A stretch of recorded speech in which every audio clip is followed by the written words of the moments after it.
This is Hot Mike. Hot Mike. On the networks of WDAY. Here's Dom Izzo. It's that time. An author. Offensive production, number 1. Number 2. I forgot. Golfer. It'd be like going on a 3-person best shot, and we were saying, Kolpack, you got to make a 25-footer every time. You wouldn't putt first. I'd have Tim putt first. And one heck of a TV personality. This game is for the Cooper Cup. It's the Forum's Jeff Kolpack. 4! I should have yelled 2. All right, here he is, everybody, Jeff Kolpack. And, boy, I like our segment change here because people are ready to rock and roll with the emails. I have them coming in since 8 o'clock this morning for you here, buddy boy. Looking at that intro, and we're heading back to where Dr. J made his debut, right, Need him? at Hancock Stadium. That's right. And I forgot what I was going to talk about. That was an all-timer. It's funny because we had the old ball coach was back. Yeah. We used to get him before the game. Like, for people that don't know that, like, he would come by, and we'd visit with him for, 5-7 minutes before the game? Like, he was doing the Tom Osborne walk around the field. He would come and talk with us. It was fantastic. How great was that, by the way? People, I missed the segment. You can watch it again on WDAY+. That was about as open and honest as I've ever seen him. Well, you take the coach out of the coach, if you will. Yeah. And I've seen that side of Craig, and I tweeted that out. You just never saw it when you're covered him. No. I mean, because it's lockdown, coach speak, all those things you want to say. But very engaging personality, and he showed it. He certainly showed it on the pregame show. And the crowd did as well. That was something I was really intrigued with how he would be received, and he got 2 really loud ovations, Jeff. Yep, and deservedly so. Again, you know, the guy who built it, all those numbers on the banner are what he started. The numbers being the FCS titles. I saw there. We had a couple shots. There were fans that had tears in their eyes. Oh, really? With him back, yeah. Wow. I didn't quite reach that status. I know you didn't, but did fans you? did. No. Were you well enough? Kyle did. Kyle had a little bit. Did he? The corner of his eye at halftime when he was out there. I saw that. That was pretty neat. And the fact that he was honored the way he was, considering you and I lived it in 2013 and 2014, how it got ugly. It was ugly. I still can't get over when he shut me out for a month after the speeding ticket story. Yeah, that was. Wasn't even my story. It was Amy Daropo's story. Oh, you're gonna throw Amy under the bus right now. Yeah. Now between that and the Travis Beck coverage, because he wasn't thrilled with either one of us on that. No. And that was, we got the cold shoulder on that for a while. So the speeding ticket story was, to rehash for your listeners and viewers that don't know, he was the spokesman for the highway department, and Amy happened to look back at his record and found several speeding tickets, shall we say. Yeah. And then he blamed me. Yeah. That wasn't my story. I remember. Then he did I think, because we also did it, the Don't Text and Drive one. Remember, we got us on that one, too. Yeah. You ready to roll? We got plenty of emails to get to on this. Are these intense? Right hot off the press? Dom and Jeff, I've never seen a Bison defense blitz so few times. I don't think there was a single safety or corner blitz and linebacker blitz maybe half a dozen times total. I know our secondary isn't that great, but you got to break it up. Maybe. I guess I don't count blitzes. I just I think there's more to address with this defense than a blitz. I think the basic run defense is as simple as that. If you keep giving up 200 yards rushing or more, I don't think you're going to have to worry about a seed. I think you can be playing if you make the playoffs. There's 16 seeds now. I think they would get one of those. Remember, it's different. It's not just 1 through 8. Now it's 9 through 16. But, yes, defensively there are issues. Dom and Jeff, if I'm NDSU, which team should I be more concerned about, South Dakota State or UND? I'll preempt that. They should be concerned with Illinois State this weekend. Yes. On the road, is it homecoming?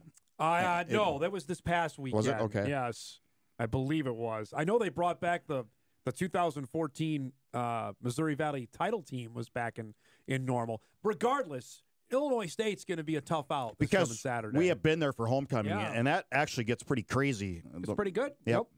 Although the Bison went there and handled them a couple times on it. To answer the emailer's question, both should be. I mean, UND, the way they run the ball, and obviously the way the Jackrabbits run, because the Bison front seven, and you're going to get to this here in a second on the Towson long touchdown run. That that was the experience part. The secondary we already knew had some issues long before we thought Cole Wisniewski was going to play or not. But the front seven, for the most part, everybody was back outside of Javier Derrett. Jake Cava. And Cava. For the most part, though, the guys who played, Dylan Hendricks was back. Loshaka Rokes was back. The Mostards were there. Heisman, Dutenheffer, all the linebackers were back. That's the part where I'm sitting here this morning like, it's a head scratcher. What's going on? Yeah, here? it's a head scratcher. And, yeah, I mean, you could talk about the secondary all you want, but these guys are getting better, frankly. The secondary, I thought, has got better as the season's gone here. Yeah. Duffy's, I think, took control of one corner spot. But that, when you're up 31-17, Dom, and you give up a virtually untouched run up the middle, was it 68 or 72 yards? 72. 72. Yep. You can't do that. No. I mean, we'll see it here in a second. I mean, he got through, Matthews got through there, or Terrell Green got through the secondary. No one's touched him. No one. Maybe Kopp got him, and then Ryan Jones missed, and he's gone. And that's about that. Got Towson right back in the game. I mean, there's another one. 31-24. And again, look there's a couple of bad angles there, and Dunzo, he's gone. So Grant Olson has said it publicly. Tim Polisek has said it publicly. He wants to see more guys playing. Now but we're not. But there was different combos out there. Okay. I remarked this to Kyle during the second half of the game. Kubitz was out there with Gully and Enoch Sibomana. That's different. They did change it up there. I'm not a great tape mind. I'm not a great all-22 camera mind. But at this point, the question then is, if you're not playing the younger guys, maybe are they not ready to play? That's the only other I think that's the only other logical conclusion you can make. Because at this point, if you're not, those guys aren't out there yet, I'm not sure why they're not playing. I think last Saturday would have been the ideal time to do it in a non-conference game. Yeah, you would think there was the opportunity there. Yep. Now to go on the road on your first Valley game, I just don't think that's a time and place to start throwing guys out there for the first time. The defensive ends has been the part too. There's no pressure on the quarterback. No. They have now 4 sacks. Rokes got the sack at the end of the first half. That was the second by a defensive lineman this year. Granted, they only have 4. That to me is, I thought that was going to be one of the strengths of the defense. Remember the days, and now you probably appreciate them more, of like the Derek Tuskas of the world on how disruptive those guys were. It's not there. And I feel like when the Towson quarterback would go back to pass, I don't think he was really concerned. Didn't seem it. No. There wasn't like out of the corner of my eye, where's Tuska? Right. It was not there. Dom and Jeff, the way Cam is playing at elite level in the emergence of Marty Brown, where do we see Cole Payton playing going forward? The Cole run game is too predictable now, and we still haven't seen him really throw the ball at all. They seem reluctant to play him in any other position. What is his role other than backup quarterback going forward? And is he QB1 in 2025? Let me answer this first. Cam Miller's playing at a Walter Payton level. You're not taking him off the field. That's it. That's the end of conversation there. Now, if you want to play Cole Payton at tight end or wide receiver or running back, go for it. But again, wouldn't we have seen that already? They tried it. They tried it against Tennessee State. And, by the way, they snuffed that out on the first play of the game when he was the running back. They threw to him a couple times in that game. But to your point, you brought up on Bison Game Day, the wide receivers are. In fact, I think they're right there with where they were last year. We thought there was going to be a decline. Even without the seniors, right, with Braylon. With Henderson and Nelson out, they have been extraordinary. I think they've been really good. So this quest to get Cole Payton in the game, and I would say I will take the brunt of this, that and I was told it's best athlete on the field. Players have said that to me, that I don't know if we pumped him up more than he was, but you're not taking other guys off the field for him. I guess that's the bar none comment I would make on that. When he's out there, I think you got to throw him out there at tight end or wherever running. But when he's out there, you can't give him the ball every time. Correct. It's just way too predictable. Yep. Throw him at the second tight end guy, and you don't have to throw it to him every time. Yeah. You know, one comes out. I don't know why they keep bringing in the Cole Payton when the offense has been clicking on all cylinders, because I've noticed this for all 4 games. When that package comes in, it is stalled out in a few drives. That's a great point. Yep. That's a great point there. And we may not see that package much. I don't know. One other thing I've noticed with Cole running the ball is being too passive. It isn't running with conviction when he is running through defenders. He did the second time. Like He did that on that. I would agree with that. Second, third, and 3. Yep. He cut it up and put his 230 pounds to good use. Another email here. The defense is soft at the middle, and whether it's baseball or football, they'll ultimately get you beat. Question is, how many teams in FCS are better? Yeah, I got that one too, right. That's the one. Good teams. Yeah, you're right. Baseball, catcher, pitcher, right? Middle Center infield, fielder. center fielder. Right. Football, your interior, your linebackers, your safeties, your quarterback, your running back, your fullback. Offense is not the issue right now. No, the not Bison at offense all. Is not at all. Humming along. I mean, they're scoring 40 some odd points a game. They're A-okay on that side. It's defensively. And what if the defense would get the other team's offense off the field even more? Right. Exactly. That's the. I mean, these teams are going on 6, 7, 8 minute drives on the Bison. Yep. It's mystifying, and I'm not sure. To your point, what else? What else is there? What else are you going to do to bring other guys? I don't know. I think Keenan Wilson should be playing more, frankly, and maybe he will, defensive tackle, because he seems like he was a disruptor when he played. I don't know if that was the talent they were playing against, but I thought he was able to get through the line of scrimmage and make plays. And we've already talked about the linebackers enough. I don't know. I'm almost tired of what it. else on Aren't that? you? Yeah. I mean, well, Gully's making plays. Enoch nearly had a pick. Should have had a pick. Hit him right in the hands in the game on Saturday. And again, we're talking about a team. If you want to win a conference title, that's our standard. That's our standard talking point. Yep. Because I think this program should be in position to win a conference title every year. Well, again, if Towson is running for over 200, if East Tennessee State's running for that, Tennessee State, what's UND gonna do? You know.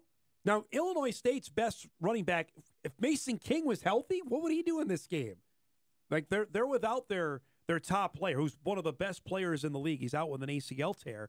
But what is UND going to do? UND can run the football. They had 3 guys get 13-some-odd carries. That's the scary part. They will bring the best running quarterback. Yes. The Bison have seen. Can move, too. There's no doubt. Let's break. We come back. We'll flip it to the positives that we saw out of the game, including 2 Omaha guys that seems fitting with Craig Bull was there. 2 Nebraskans stole the show. We'll do that. Much more with Jeff Kolpack. Look ahead to Illinois State as well. Hot Mike returns after this. Welcome back, everybody. Hot Mike rolls on. Back with Jeff Kolpack. A few more emails to get to. Missouri Valley announced its football players of the week. The Bison have 2 on there, both from Omaha. Marty Brown is the newcomer of the week. Jackson Williams is the special teamer of the week. Which one do you want to start with? Let's start with my man Jackson. Okay. 92-mile-an-hour fastball. You can start with the baseball guys. You yes. love that. He was pegged early in fall camp. We were up there say this guy's got a chance to play. We talked about it last week. The red shirt has been pulled. He found out, this is remarkable, 13 minutes before the game that he's going to be the punt returner after Gores had fumbled each of the last 2 weeks. And his first opportunity, he scores a touchdown. Amazing. Yeah, amazing. So the speed right there, just I know it's the punter, but he had no shot. Nope. But everybody else sort of had an angle, and he just ran by him. I just, again, I compared him in my column to a little bit. I'm not saying he's Christian Watson, but that looked pretty close. Well, the last guy to return a punt for a touchdown was, outside of Jaden Price, was one Jackson Williams. And just you look at he's able to set up the Bison in spots where they have then benefited from that. And his breakaway speed is something else to watch. It's amazing that was his first return because when he caught the ball, he just made that slide step like it's so natural. Yeah, right. You know, like he'd been doing it forever. The same thing happened on the East Tennessee State catch in the fourth quarter. Remember, he made that catch, little slide, a juke and go, that was just very, very natural. Again, the breakaway speed that they have not had at that spot. And the reason I brought up baseball is because, and Jaden Price was a good baseball player, a good outfielder, is they're really good at tracking it down on the flight of the ball. To circle under it. They call it circle it. Yep. Right. And Tim Polisic brought that up. on Saturday after the game.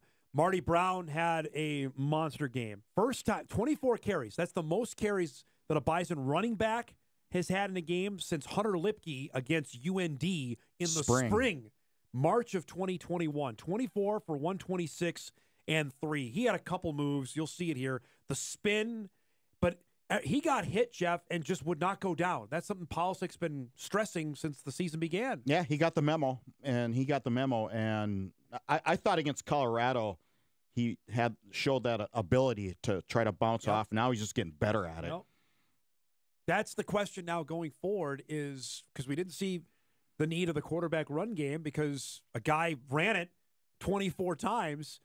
Is this the formula going forward? Question. No question. So? Yes. Yeah. Yes. I sometimes you overthink it.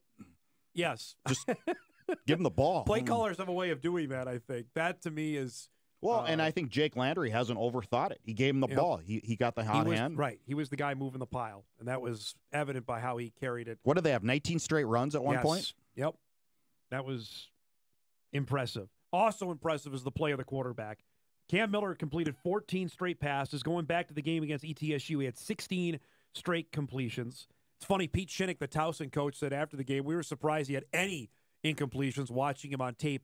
He's playing at a Walter Payton level right now. He really is. And Pete Shinnick also said, we all knew about Jackson Williams as a punt returner. Oh, really? They're just on autopilot. They really are when they answer some of those questions. But I didn't know you returned punts, Pete. But Cam is just playing at an elite level right now. The way he's getting the ball out, where he's reading guys. God, he's reading defenses so well. Yep. Knows where to go. He's so calm. Okay, not there, not there. There he goes. Right. This was the big one, that big hitter up the seam to Chris Harris that went for 49 yards. yards. Again, another receiver who's making the most of his time. That's the really impressive part. But the way Cam's getting the ball out without any real – there's no indecision. He knows progression 1, progression 2, bam, I'm going to hit guy number 3. Bryce Lance, by the way back, he cramped up, if somebody is wondering. By the way, Trey Lamb, thanks, Eric, for finding this tweet, tweeted this back at our good friend Josh Swanson about that Cam's playing top 10 QB in all of college football. The ETSU coach said he needs to be evaluated, speaking of Miller, in the early rounds in April. How is Trey Lamb, quote, tweeting Josh Swanson? It's a big deal. Yeah. Swanee's a big deal, first off. That's all you need to know. Opposing coach who saw him, and I had Trey Lamb on the show, and he thought the same thing of Cam Miller. And there was nothing you saw in that game all season. He's played at elite level. That's high praise. The question would be, where would the Bison be without him? Without number 7 right now. I don't know if that's a road the Bison fans want to go down right now. But I think the offensive line's been solid. Their offense has just been really good. All the question marks they had there, whether it be offensive line or wide receiver, have been answered there. Yep. Running back, answered. I think they found that one, right? That they're in good shape heading into Missouri Valley Conference play, which begins coming up this weekend. I did one point. You mentioned Shinnick. Did you have any issue with the Bison scoring that late touchdown, Marty's third, that made it 41-24? Yeah, he brought it up in the post-game press conference. I didn't have an issue He called with it cheap, right? Yeah. Well, again, don't call timeouts. He kept calling timeouts. Right. That tells me you don't think the game's over. Yeah, that was odd. I didn't. That's the Albany coach. The second CAA coach that has complained about a late score. What was the score? It was 34. At that point, it's 34-24. Game's not over. No. After what we just saw, Bison got an onside kick. Right. Yeah. What was Kyle's clicker? The win percentage? Yeah, correct. I don't understand that, but I think the 35-23 East Tennessee lead looked more over than maybe 34-24 late in the game. Yeah, I would agree with that, considering where the Bison stood. The Bison fumble. I don't know. That, to me, I was just crying over spilled milk on that one. I didn't get that. It's Brock Spack in Illinois State. Illinois State's 3-1. Mason King, former Mason Blakemore, is out for the season. Tommy Rittenhouse is their quarterback. Finally, he found an in-house guy. He went and has gone the transfer portal route for his last 2 quarterbacks. This guy he recruited who can move with his legs. They lost their opener. They got embarrassed at Iowa. They've beat the likes of North Alabama. They struggle with Western, Jeffrey. That's the one that is the red flag to me. Gave up a lot of yards to Western. Then they handled Eastern Illinois last week. I'm not quite sure what kind of football team we're going to see from Illinois State coming up this I don't weekend. either. I couldn't give you a real good barometer right now. That Western thing everybody has sort of red flags here and there. I feel like in the non-conference, all the Valley teams. That was that one for Illinois State. He's been constantly looking for a guy at quarterback since Trey Roberson. He had, I can't remember the Memphis transfer. Remember him, the Memphis at quarterback, who would love to throw interceptions. He had Annexstad, obviously the Gopher transfer.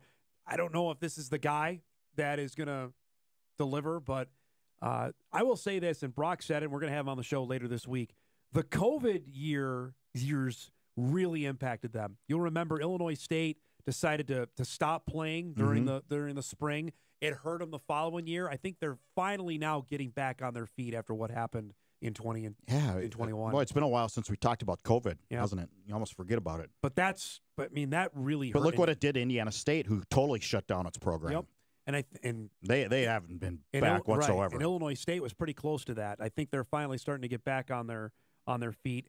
If you're going to the Hancock Stadium, they've totally renovated. It's fantastic. It's one of the best stadiums in the FCS, and it looks like the weather's going to be great. This will be an intriguing test. This is a game that wasn't supposed to be on the schedule. I'll remind people of that. When Western left, this game got added. The Bison were not supposed to play Illinois State in 2024. So now they're on thanks to Western departing for Is the this Ohio Brock Valley. Spack's last game against NDSU? You got something? You know something that I don't know? I just wonder about his retirement. He's been at it a long time. Yep. Gosh, I figure we ask him that all the time. We have not seen Illinois State since October of 22 because the Bison didn't play him last year. I don't know. Yeah. I mean, he's the all-time wins leader there. He's been a heck of a gosh. When has he been there? 2009. How long has he been there? Been there forever. He's been there when Craig was still coaching at NDSU. I don't know. I'd be intrigued to see on what he decides to do. You don't see really a lot of huge, long tenured coaches anymore, do you? Not like that. No. I mean, that kind of length. No, that does not happen in any place of college football, let alone FCS. Two quick things before we go. We're going to hit on this after you go. The Colorado comeback. Saw that? Holy cow. What's Baylor thinking? Why you let anybody get behind you? That's I just don't understand that in a Hail Mary. I just don't understand that. It almost was Cal Poly 2006-esque when the Bison threw an 80-yard bomb to Cole Heckendorf to win that game with, 30 seconds left or something. That one mystified. And I did not make to the end of the BYU-Kansas State game. I woke up and saw that score. Holy cow. That was a beatdown that BYU gave Kleiman's team on Saturday night. Surprising. And BYU was not supposed to be good this year. No, they were. When we were at Big 12 Media Days, that was an afterthought of Brigham Young in that league, with obviously all the flash of Colorado, but with Utah in, the Arizona schools now in. Yeah, that was. Yeah, I don't know. Chalk it up to transfer portal because you can get good in a hurry now if you find the right guys. A couple other emails here before we go. Dom and Jeff, this has to be the most depth in the wide receiver room the Bison have ever had. Off top of my head, the most depth they've ever had. I think it's trending that way. When you look at Chris Harris, he looked pretty legit. Osterman's starting to show up a little bit. And a couple. Bryce Lance and Mekhi Collins is finally living up to what he was advertised. Yep. Here's another one. To your knowledge, have the Bison looked at Cole Payton in a safety role? He clearly has the athleticism, sufficient speed, size, and toughness for that spot, and it would likely limit the number of hits he would take. With Cole Wisniewski out for the year, seems like a great void to fill. A little late for that. I mean, they switched Esley Thornton from quarterback to linebacker. It was fall camp. After, yes. It was fall camp. Of his redshirt freshman year. Or his sophomore. Sophomore year, actually, yeah, because Carson won that job, and Esley played. No, I'm sorry, it was junior year. Esley played linebacker his last 2 years. Okay, but Cole's now in his fourth year. I don't think you're moving him. No, I don't mind the idea, but if you were going to do it, you better have done it a while ago. What do you make for a better linebacker? 232. What is he? 230. 230. 6'3", 230. Again, I think they have the players at linebacker. I will echo Polisek's comments. They need to play. He said it. I don't know now if it's him coming in the room and saying, this is the guys who are playing. Maybe he has to go that route. Maybe he'll do that. I don't know. I'll be real interested to see, Jeff, because at some point as the head coach, you have to go, okay, I've hinted at it. I've said it. The numbers don't lie. Everybody sees it. I mean, this is not rocket science here. You're giving up over 200 yards rushing to a CAA and SoCon team. Yep. What is the Valley team's going to do? That's the big question going forward. Great stuff, bud. We'll see you on the Bison video blog coming up here in just a little bit. You can check that out later today at WDAY Plus and Inforum.com. Thanks, Jeff. We'll take a break. We come back. Much more recap from the weekend. I got a bunch more emails to get to. We'll recap that Colorado finish. The Lakes got a big win. Much more on Overreaction Monday. We're back after this.